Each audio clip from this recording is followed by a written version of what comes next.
Now, if you go to the website today, you can watch episodes. And no, we're not talking about the edible insects, although I'm interested, certainly. I don't know if I'd try anything, but it sounds fascinating. But the Universe Revealed series, and you can see two of them there. We've put them all together here for you. It's a 5-part series that starts with one called Age of Stars. They move on to the Milky Way, and then talk about alien worlds, worlds beyond ours, black holes, and finally finish up with the Big Bang.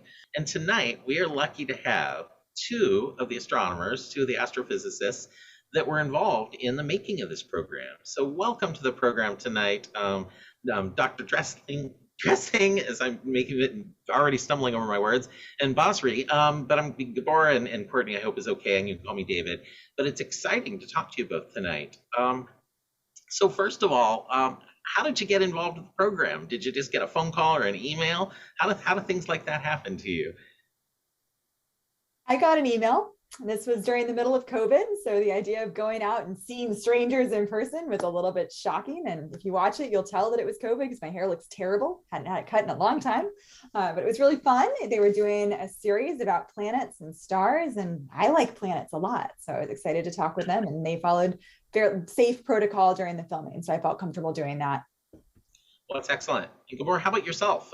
You must get the same for me. I got an email saying, would I be willing to consider going on this program and being interviewed and answering a bunch of questions? And I said, of course. And yeah, then there was a whole thing about, we're going to, follow these protocols. They sent us a kit of, PPE and all that stuff. Oh, fantastic. We went and did it. Now, I like to say, did you ever imagine that participating in that would lead you here to be on All Space Considered at Griffith Observatory? Because, no, but honestly, we're honored to have you here to be able to talk about these things.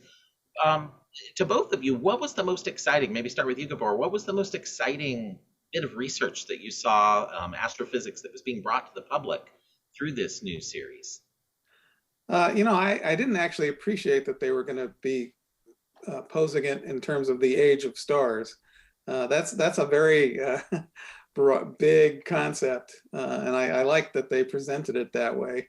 That whole idea came from another Berkeley graduate student, Fred Adams. He wrote this book called The 5 Ages of the Universe, one of which is the age of stars, and talked about it, from the time before stars even existed to the time after the last star existed. So I loved that they turned the program into that kind of a sweep. Now, in terms of that, they do talk about that last star, which seems a little bit of a sad notion, but they also talk about the peak star formation in the universe, when most of the stars are being made, or you're making the most per year. Are we closer to the point where the universe was making most of the stars, or are we closer to the point where that last star is going to get made? Well, we're much closer to the point where the peak of the star formation. Well, from the point of view of the age of stars, the universe is still very young. So most of the stars in the universe that are formed lower in mass than our sun, none of them have died yet. The universe isn't old enough for any red dwarf to have died yet. So we're just getting started here. So yeah, the end of the age of stars is way off in the distance, many, many, many times the current age of the universe. Whereas the peak of star formation is only a few billion years ago. Yeah, so that's good news. Our friend Katie Mack, who's been on the show before, of course, told us all about how the universe is going to end, and it's good to know there's a lot left, so people shouldn't be that stressed. Renee, how about yourself? What research aspect most excited you that the public would get brought? Often when we think about planets orbiting stars, we think about planets orbiting single stars, but we know from studying populations of stars that actually a lot of stars have companions. They're in multi-star systems with 2 stars or maybe even more. So I loved that at the end of the episode 3, they talk about planets orbiting multiple stars, because that's the type of planet we have to consider if we're looking for life in the universe, or if we're trying to understand how planets form and change over time. We can't just look at planets orbiting one star. We need to look at all of the planets.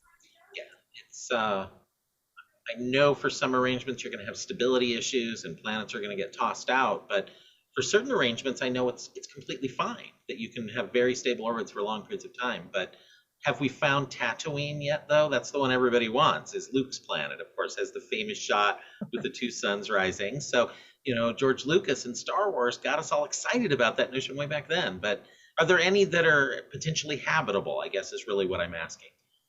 So partially, it's challenging to find these planets. It makes it even harder than finding a planet around a single star. And because of the stability issues you mentioned, you typically have two flavors. You have the kind where the two stars are close together and the planet's really far away, and that means the planet's going to be quite cold. Or you have a case where the stars are pretty far apart, and then there's a planet really close to one of the stars, and that planet's probably quite hot. So coming up with a configuration where you have two stars and a planet that might be habitable is tricky. It would probably have to be in the type of configuration where the planet orbits one of the two stars, because otherwise you get a strange mix of light from both stars, and it would have very, very strong seasons as it orbits the stars. Mm-hmm. Yeah, absolutely. That completely makes sense. Now, what do you think is different about these shows versus other shows out there to both of you? Do you find anything in these that is more exciting? I mean, certainly the graphics they're using is just spellbinding and amazing.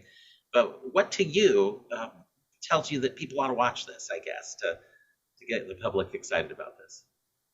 Well, one thing that I did enjoy is they interviewed a lot of astronomers, and it was a very diverse crowd in all kinds of ways, young and old, men and women, different cultures, and different types of research. So in that sense, you got a flavor of lots of astronomers as well as the astronomy that was being done. It's, for my taste, overly dramatized. There's all this exciting music all the time and so on. But I understand that that for people who aren't steeped in this stuff, why would you even look at this? So it's nice that it is dramatic. But at the end of the day, they really actually presented a lot of good science. So I think that's the most exciting thing. I completely agree. The visuals are stunning. As an astronomer who tries to find planets and study them, I wish we had visuals like that of other planets. We don't, and that leaves a lot of room for imagination. It could be whatever you want it to be because we don't know what these planets actually look like. Yeah, I was wondering that. Are there any planets they visualized that you thought differently? Even though, of course, people can come up with all sorts of scenarios, but were any that you were like, no, that's not Tau Ceti, C, that there's no way? I think we're all biased by what we see. So some of the clouds looked really Earth-like to me, but that's probably because there's a lot of great video footage of clouds on Earth, and then you can colorize them and you can stretch them and you can tweak them a little bit. So I don't fault them at all. I am a terrible artist. If I drew it, no one would ever want to watch it.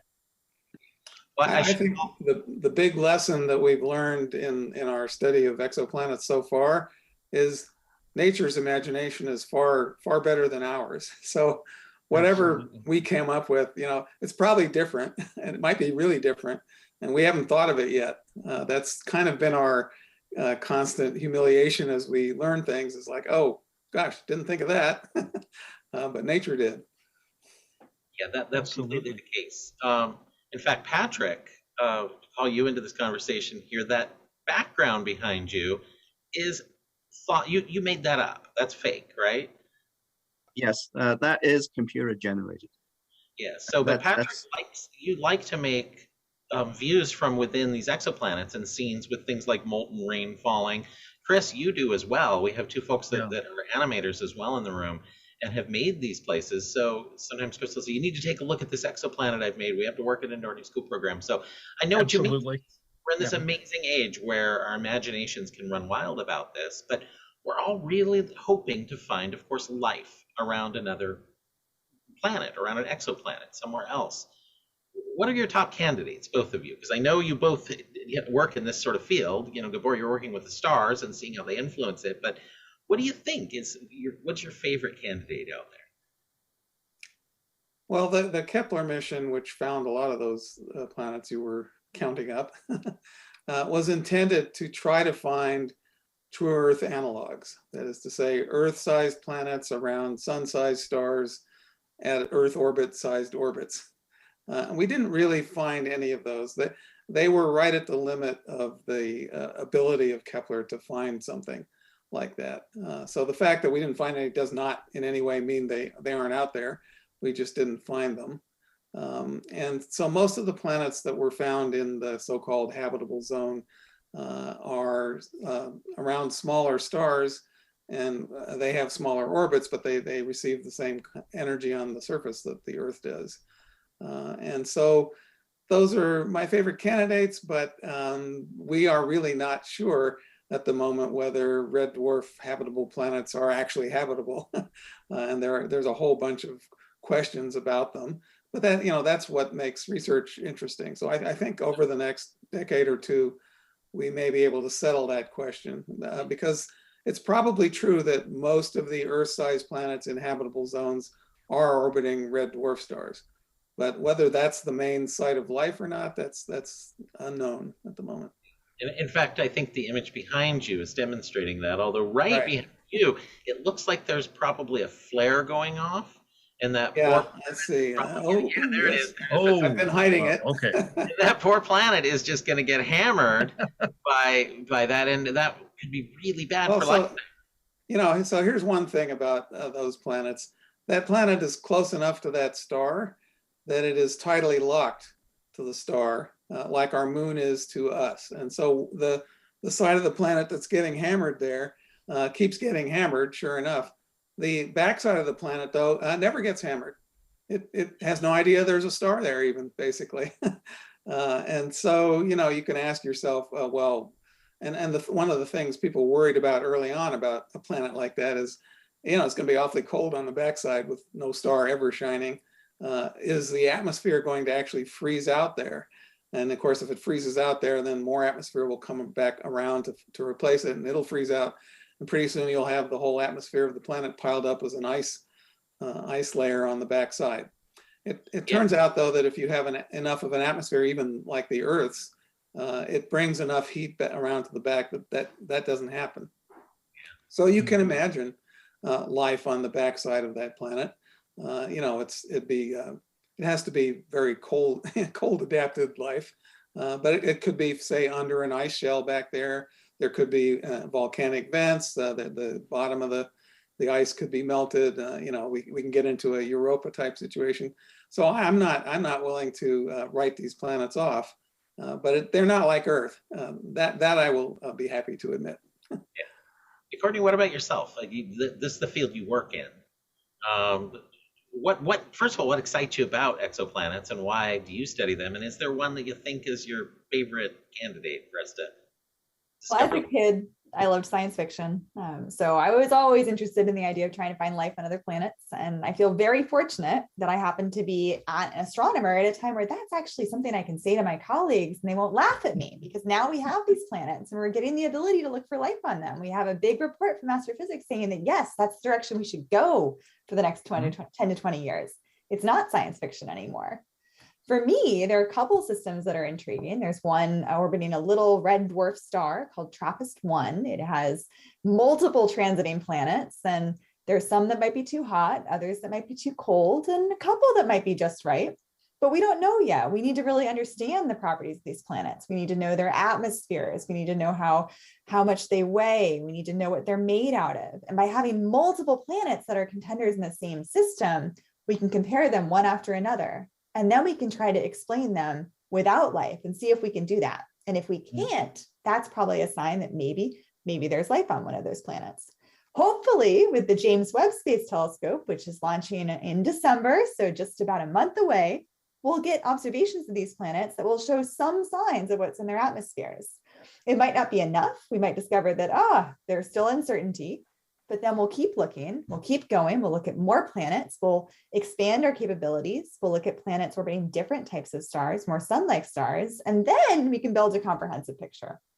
So I don't have a favorite contender yet, but in 10 years, we can probably point to a couple planets and say, those are the ones that are most exciting.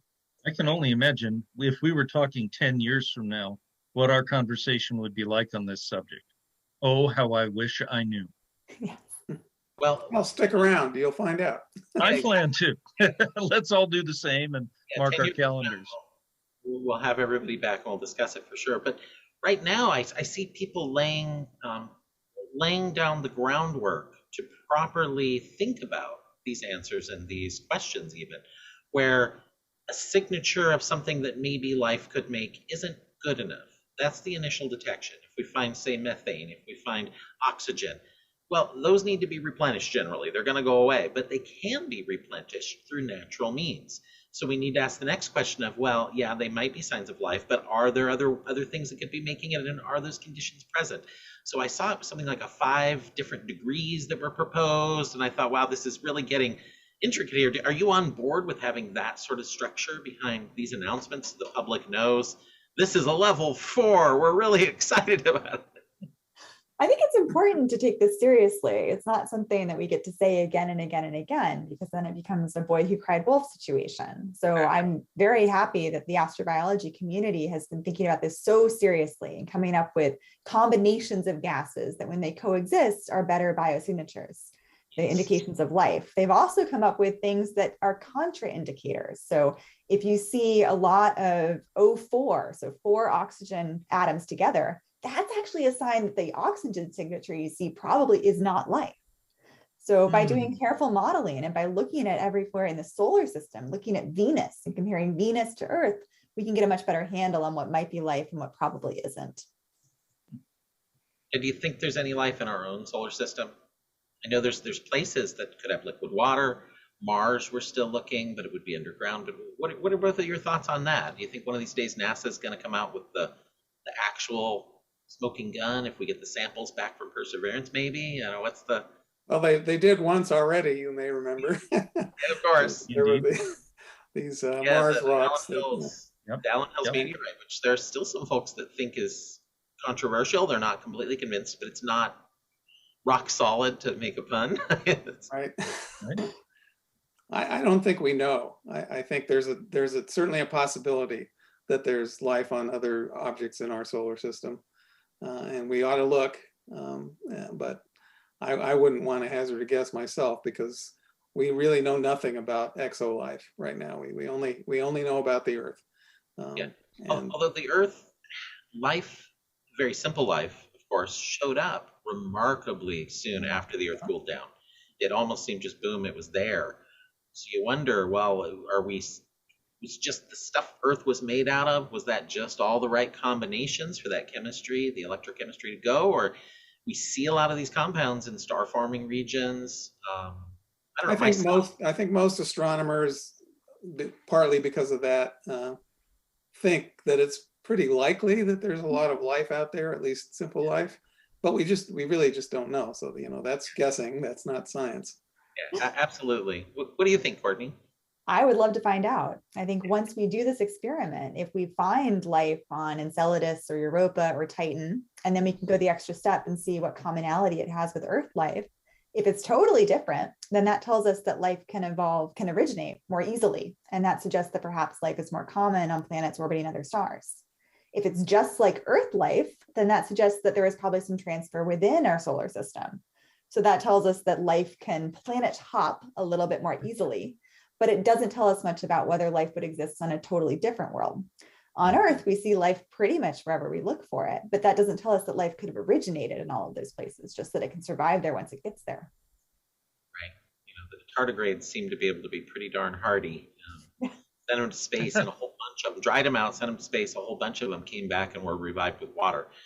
The ones that were left out in open space with the sun beating on them, very few of those came back to life, but even some of those did. It's crazy things that life is capable of. So we just don't know, like you said. Now, still myself, I think I'm with most astronomers. I believe that it's probably out there. I tend to go with do we seem like we're really lucky? I mean, does Earth seem like a particularly lucky thing, or does it seem like it's going to be common? I mean, every time we think we're unique, we're at the center of the universe, like Chris was talking about. Nope, we're not. We're just one of the others going around. Well, the Earth, the sun is the center of the universe. Nope, it's just another star in a galaxy going around that galaxy.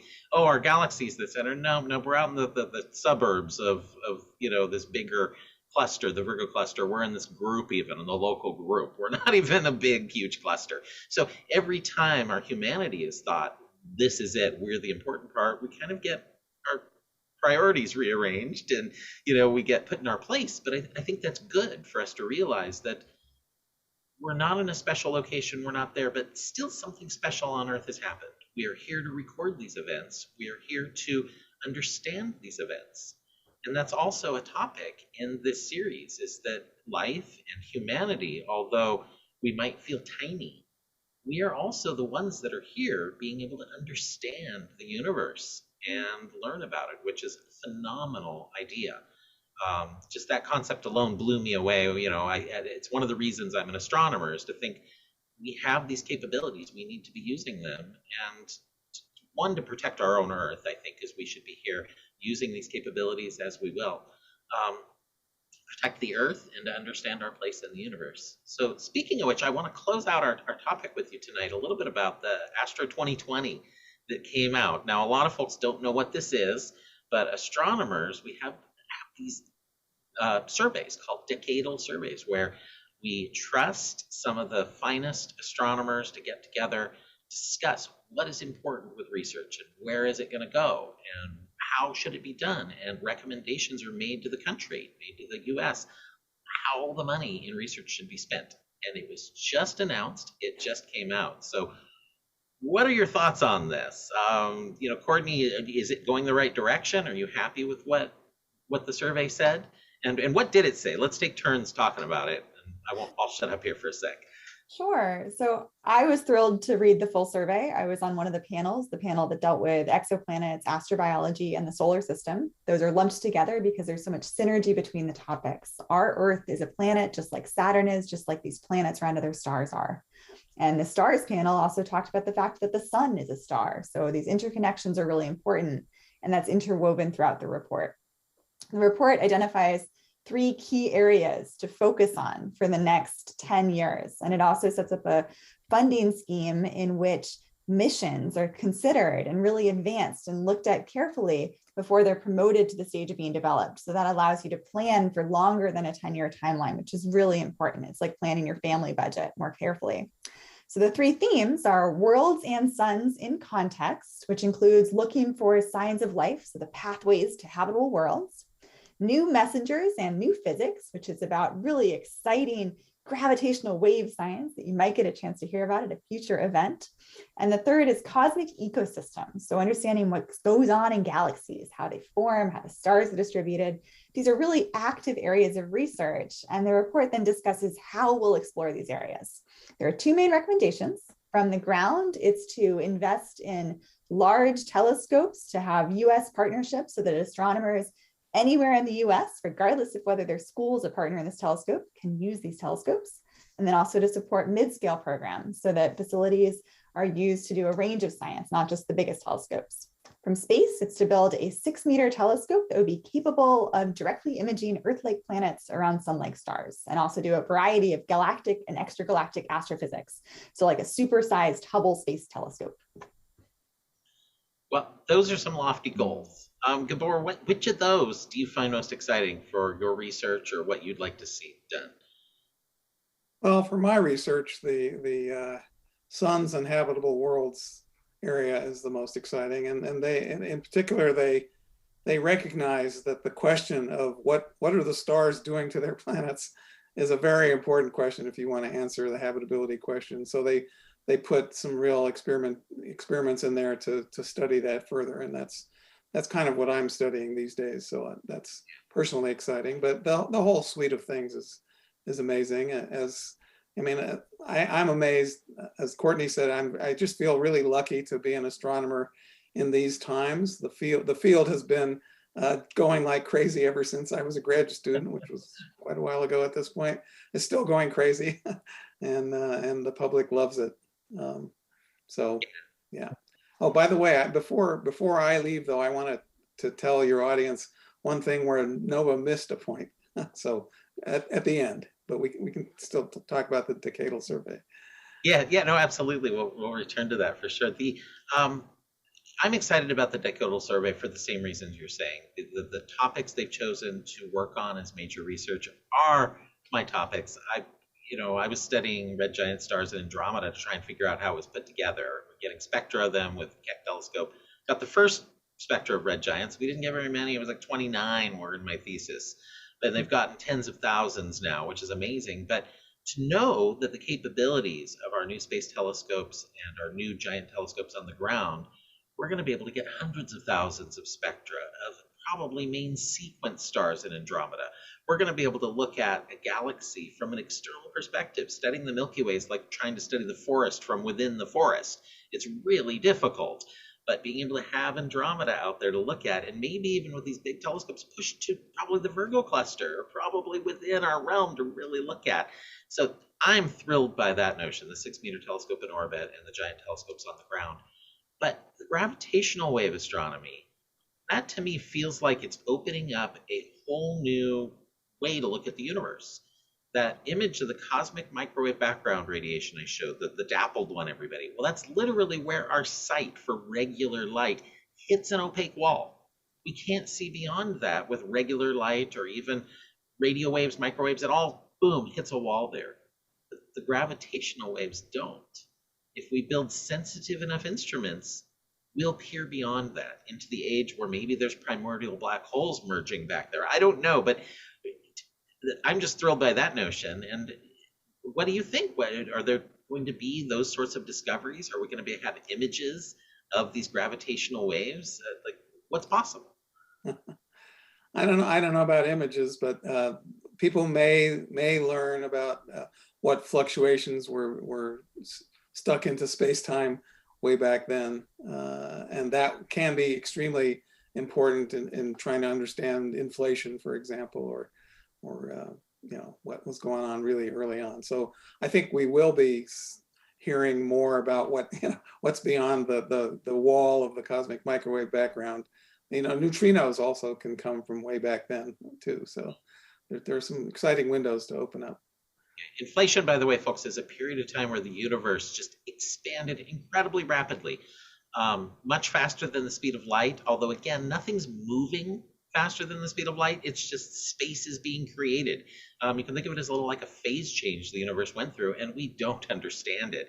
It explains a lot of the things we see, which is why we use it. But it's a weird event in the universe. So that's exciting to know that gravitational waves may give us a hint as to some of that. Anyway, any other comments on the decadal survey, either of you, before let's turn to what you'd like to add to the NOVA program now that you have a chance? I do have one thing about the decadal, which is that this year, for the first time, they included 2 panels simultaneously. One was about facilities, so the resources we need to get astronomy done, and the other was about people, because astronomy is done by people. And it was about how to support junior astronomers, particularly people of color and people of underrepresented genders. And the report has a lot of really concrete, actionable recommendations that should help the field and should help our field look more like the population of the world, which is really wonderful to see.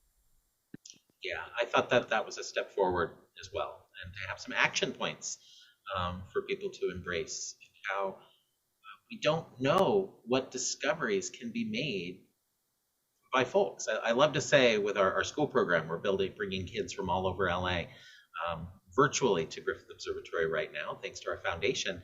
But it looks like LA. These kids just look, a cross section of Los Angeles. And I keep thinking, who knows who's going to be the next Marie Curie, or who won 2 Nobel Prizes, by the way, everybody, or Albert Einstein, or whomever. We don't know where this person's going to be. And it's great to be inspiring everybody. So Gabor, you were saying there was one thing you wanted to change about the NOVA series. Well, now's your chance. So I didn't know they were doing this Age of Stars thing, or I would have said so at the time, and they may have used it. So it turns out the last star isn't really the last star. One of my biggest discoveries during my career was of brown dwarfs. Right. So brown dwarfs are these failed stars. They lie in mass between planets and stars, but they don't burn the hydrogen like the stars do. So they are collections of unburned hydrogen. And actually the first brown dwarf I found turned out to be a brown dwarf binary. So there were 2 brown dwarfs in close orbit. They're a 6-day orbit around each other. And that system, it will slowly lose its orbital angular momentum to gravitational waves, actually. And it's 2 sort of half solar mass half 50 Jupiter mass brown dwarfs. And they'll slowly spiral in. And long after the last star went out, they will finally merge, and suddenly you will have a red Fusion. dwarf again. So, all right, okay. I long was after wondering the about last that. star, we'll get these binary brown dwarf stars will shine, and it'll shine for a long time. It's a very low mass object, so it'll shine for 1 trillion years then. So every so often you'll get one of those way into the dark future. A sequel to the universe. That's right. I like that a lot. That's great. Depending on this expansion, though, they may not be able to shine on one another, though. It may just they might be extremely separated. Although actually galaxies will stay together. So you'll get them within galaxies, but you might not see any in the other galaxies at that point. Yeah, very far apart. Well, thank you both for joining us. Once again, folks out there, the program Nova Universe Revealed is airing right now on your local PBS station. 2 episodes have already aired. It's Wednesday nights at 9 p.m. You can check it out. I believe even more of the episodes are available on the web. So if you're somebody that's web savvy, you can watch all 5 of them. Enjoy these. If you have questions, you can call us up at Griffith Observatory, of course, at our general number, or tune into All Space Considered. Send us an email with your questions. We always love to do those. But once again, let's thank our guests tonight. Thank you so much, Courtney and Gabor. It's been a pleasure talking to you. And hopefully when we're doing this in person again, if you're ever in LA, we'd love to have you in person to come talk to our guests once we're all comfortable doing a show without masks and whatnot in our theater. That would be lovely. Great to have you. Thank you so much, doctors. Yeah. Thank you. Bye-bye.